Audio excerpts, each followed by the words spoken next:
roi. Parce que vous avez déjà vu les arbres chercher un roi. Et les arbres sont allés chez Olivier. Il dit Olivier, vous avez déjà lu ça, non? Dans Juge, nous pouvons lire ça, c'est merveilleux cette écriture. Je crois Juge chapitre 9. Attendez. C'est pour seulement parler de l'arbre comme étant un bois, parce qu'après nous allons comprendre pourquoi la présence du bois dans les tabernacles.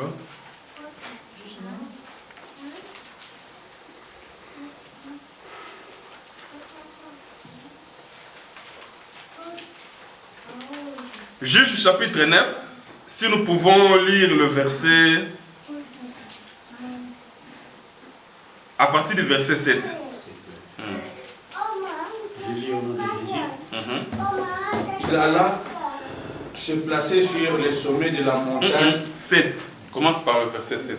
Juge chapitre 9, verset 7. Il alla se placer. Jotam Juge 9, 7. Jotam a fille informée. Ah oui. Jotam en fut informé. Il alla se placer sur les sommets de la montagne de Garizim. Et voici ce qu'il leur cria à haute voix. Écoutez, habitants de Sichem, que Dieu vous écoute. Les arbres partirent pour aller oindre un roi. Les arbres partirent pour aller oindre un roi. Les arbres. Continue, papa. Les arbres cherchaient un roi. Les arbres partirent pour aller oindre un roi et le mettre à leur tête. Ils dirent à Olivier. Et ils sont allés voir n'importe quel arbre, mais l'arbre, l'olivier. Règne sur nous. Mais l'olivier leur répondit. L'olivier, cet arbre a répondu. Tu as déjà vu là où un arbre part? Renoncerai-je à mon huile qui m'assure des hommages des dieux et des hommes pour aller planer sur les arbres? Et les arbres dit au figuier, viens toi, règne sur nous. Mais le figuier leur répondit, renoncerai à ma douceur et à mon excellent fruit pour aller planer sur les arbres. Merci beaucoup. Il faut lire jusqu'en bas, mais nous voulons s'arrêter là-bas. C'était juste pour dire quoi? Pour dire que dans le langage biblique, lorsque vous voyez aussi les arbres, c'est-à-dire on parle des hommes. N'est-ce pas? Alors Jésus qui a dit, moi un bois vert, si on me traite ainsi, et vous le bois sec, il voulait dire quoi? Moi un homme sans péché. N'est-ce pas? Moi un homme sans péché, mais regardez comment on me traite. Alors vous qui avez des péchés, ça sera comment? Mais ce qui attire notre curiosité, c'est quand Jésus est arrivé à Golgotha, lui maintenant qui transportait, maintenant à Golgotha, il fit transporter. Parce que je me fais comprendre. Ici, je voulais dire quoi? Je voulais dire que lorsque nous recevons le baptême, qu'est-ce que nous disons?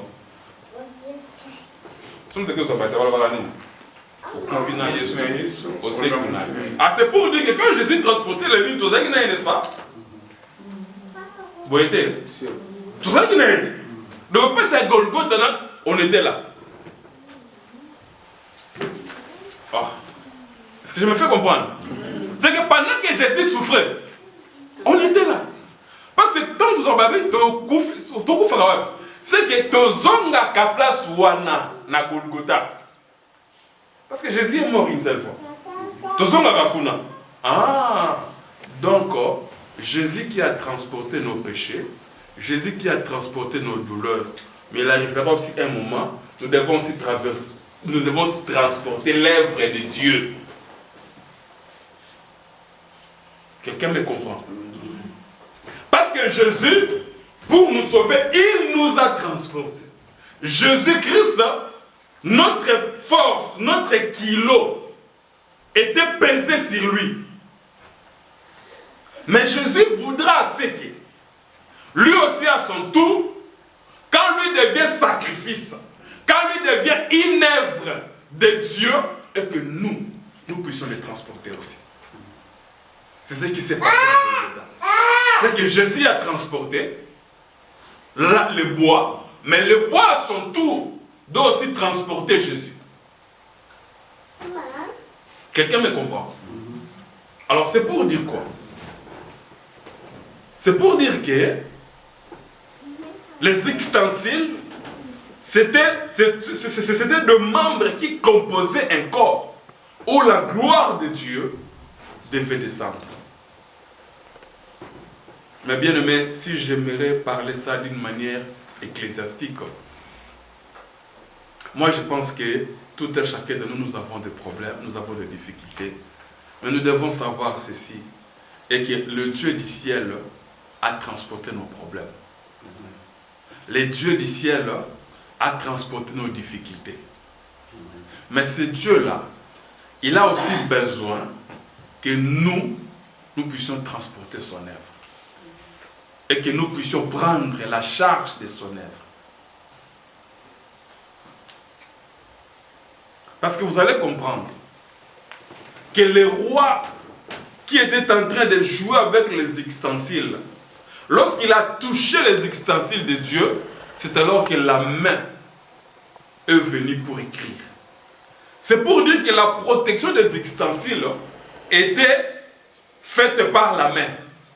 Parce que la main qui écrivait, en d'autres termes, la main exprimait son douleur. La main exprimait son mécontentement. Parce qu'on a touché à ses ustensiles. Et cette main doit écrire un message. Mais pour lire ce message, il a fallu Daniel. Mais quand Daniel vient, il vient comme une lumière pour éclairer. N'est-ce pas? Il vient pour faire la lecture, pour donner la compréhension. Vous savez, quand vous ne comprenez pas l'écriture de Dieu, quand vous ne comprenez pas la parole de Dieu, ne restez pas tranquille. Ne restez pas tranquille, ne voyez pas ça normal là. Normal. Non. La parole de Dieu, vous devez la comprendre, hein, parce que cette parole est adressée à vous. N'est-ce pas?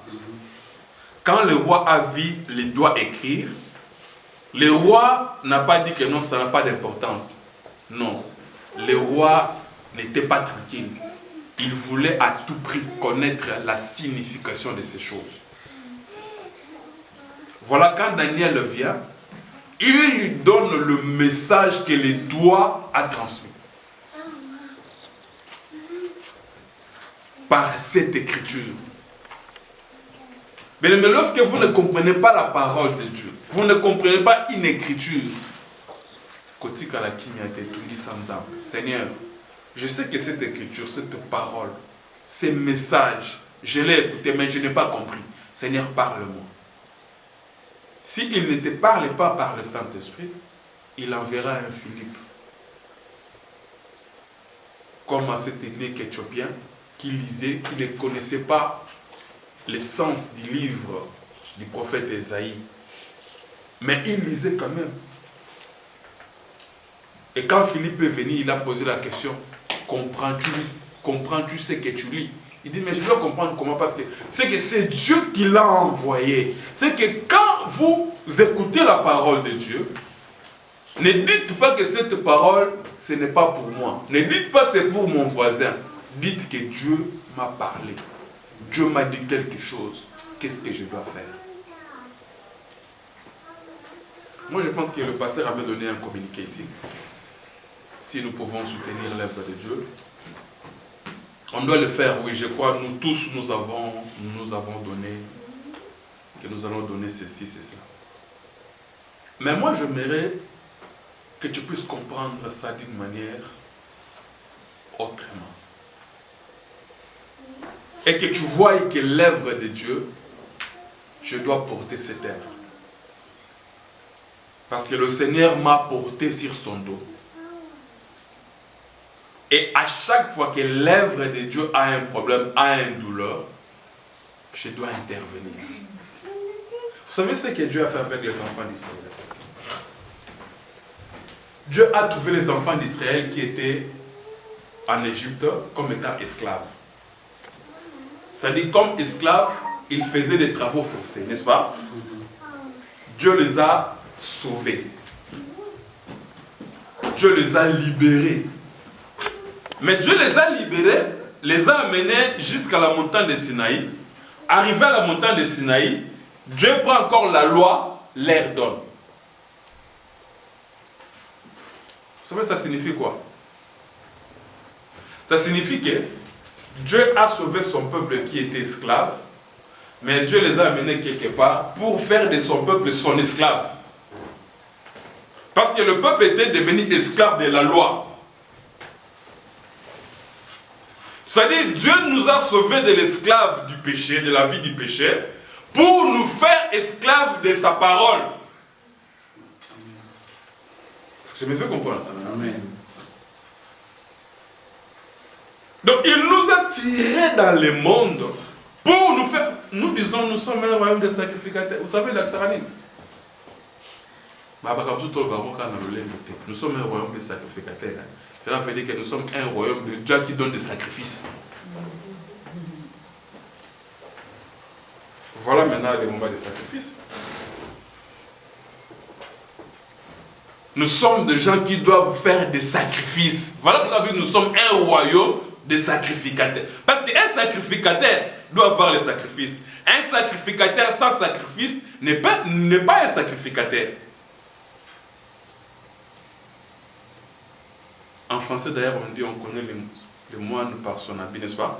Donc sango azanga soutien sangote. N'est-ce pas? On sait la messe, il faut qu'on soutien.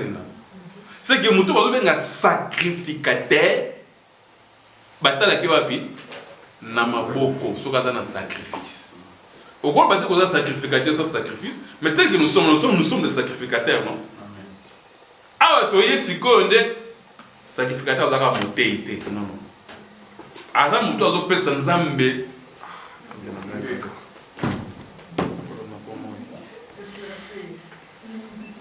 Porque não na acte, hein?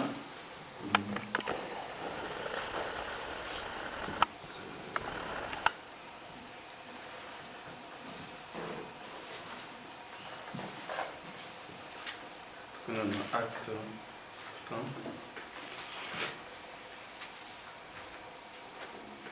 Si on peut nous lire Acte chapitre 10.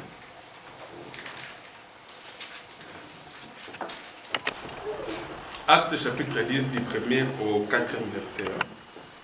Je lis au nom de Jésus. Amen. Acte 10, 1 à 4.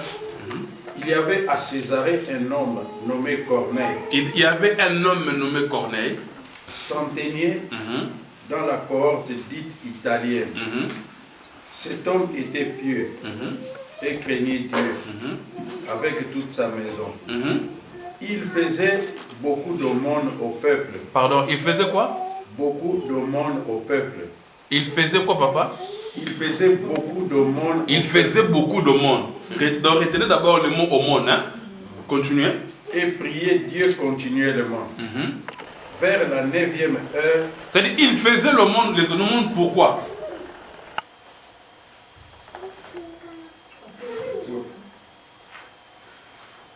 Parce que c'était une recommandation. Parce qu'il faisait l'aumône et priait Dieu. C'est que les aumônes étaient attachés à la prière.